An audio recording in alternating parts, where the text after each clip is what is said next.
అదేంటో తెలీదు అసలు బీన్స్ ఈ మధ్య సూపర్ మార్కెట్స్‌లో తెగ దొరుకుతున్నాయి. కేజీ బీన్స్ మనకి రూ. 250కే దొరికేస్తున్నాయి. అంటే 2.50 యూరోస్‌కే. ఇక్కడ ఆ రేట్‌కి దొరుకుతున్నాయంటే చాలా చాలా చీప్ అని అర్థం. సో ఇంకా కిడ్స్ కోసం అయితే నేను ఇప్పుడు బ్రేక్‌ఫాస్ట్ ప్రిపేర్ చేస్తున్నా.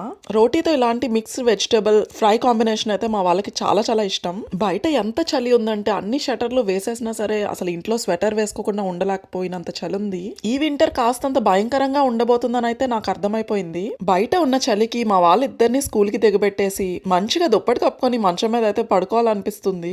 కానీ నా ప్రాణానికి ఈ ట్రైనింగ్ సెక్షన్ ఒకటి ఉంది కదూ. యాక్చువల్‌గా ప్రతి వింటర్‌కి మేము పిల్లలకి ఫుడ్ అయితే స్కూల్‌లోనే పెట్టేస్తాము.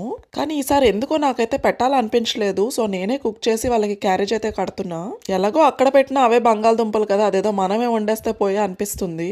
ఎలాగో జాబ్ వచ్చిన తర్వాత ఇలాంటివన్నీ కుదరవు కాబట్టి జాబ్ రాకముందు ఆ టైంని మనం యూజ్ చేసుకుంటే బెస్ట్ కదా. వన్స్ జాబ్‌లోకి వెళ్ళిన తర్వాత ఇంత ఓపిక ఉండదు. అట్ ద సేమ్ టైం ఇంత టైం ఉండనే ఉండదేమో. ఏదో తిన్నామంటే తిన్నామన్నట్లు 6:30కి బ్రేక్‌ఫాస్ట్ అయితే తింటారు మా వాళ్ళు. మళ్ళీ స్కూల్‌లో 9 గంటలకి బ్రేక్ అయితే ఉంటుంది వీళ్ళకి. ఇంత కలర్ఫుల్ గా స్నాక్ బాక్స్ పెడతానా అయినా సరే సగం ఇంటికే తీసుకొస్తారు వీళ్ళు. ఇంకా మా వాళ్ళిద్దరిని స్కూల్కి దిగబెట్టేసి ట్రైనింగ్ సెక్షన్ కి వచ్చానా.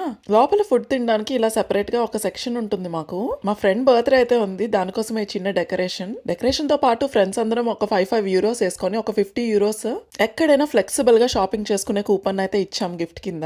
ఇంకా కొంచెం తనకి ఇష్టమైన ఐటమ్స్ అన్ని కూడా కొని ఇలా టేబుల్ మీద డెకరేట్ చేసి రెడీగా ఉంచాం తను వచ్చేటప్పటికి. ఇంకా ఇక్కడ ఈ సీజన్ లో ఈ ఫ్రూట్స్ ఏంటో చాలా కామన్ గా దొరుకుతాయి, వాటి పేరు కూడా తెలియకుండా తినేస్తున్నా నేను. I'm so sorry. సర్లేండి ఫ్రెండ్స్, ఉంటా మరి. ఇవాళకైతే ఇవే సంగతులు. మళ్ళీ రేపు కలుసుకుందాం. అంతవరకు సెలవు. Bye, take care. వీడియో నచ్చితే please like, share and subscribe.